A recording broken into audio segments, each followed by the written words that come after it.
excited to have you on, especially from one of the food capitals in the world, New Orleans.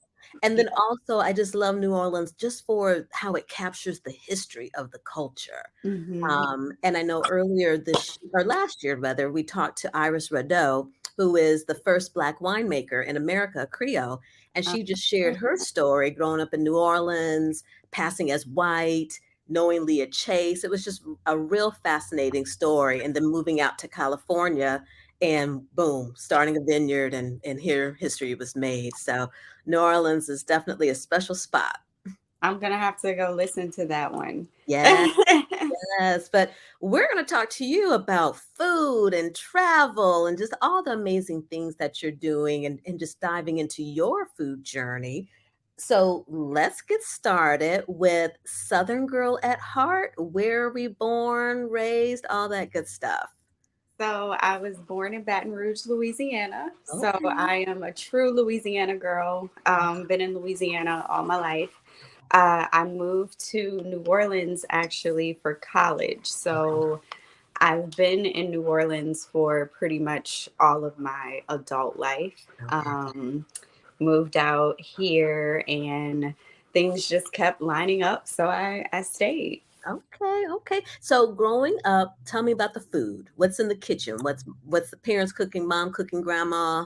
Yeah, so it was true like Southern style food. We had red beans on Mondays with fried chicken.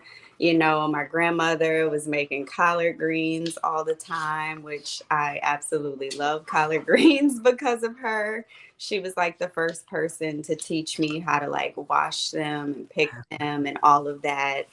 And when I was a little girl, I used to always go to like the farmer's market with her. Mhm. And we would always pick out like what type of vegetables and Right. fruits we were going to have. Um, and yeah, my mom, she also cooked a lot. So my grandmother would watch us a lot during the day when we were younger. Mhm. So again, just kind of eating up all that Southern comfort food. She's making me eat black eyed peas before I like black eyed peas.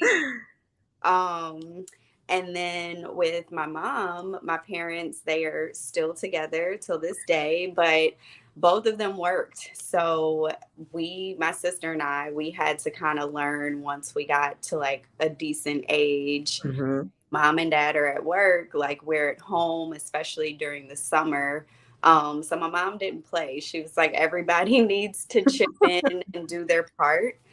And so I just kind of fell in love with cooking. I think it was a little escape for me in a sense. Like it Mhm. was my time to like be creative. And I remember I would like, my mom would be like, hey, make this baked chicken and green beans. But I'm Mhm. like, okay, like mom always makes her regular baked chicken and green beans, but I would always look for a way to like spice things up or change it Okay. up a bit.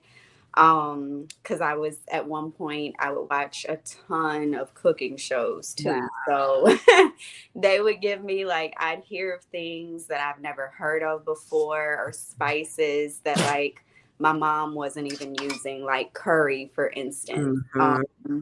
And then I'd be like, I want to try that.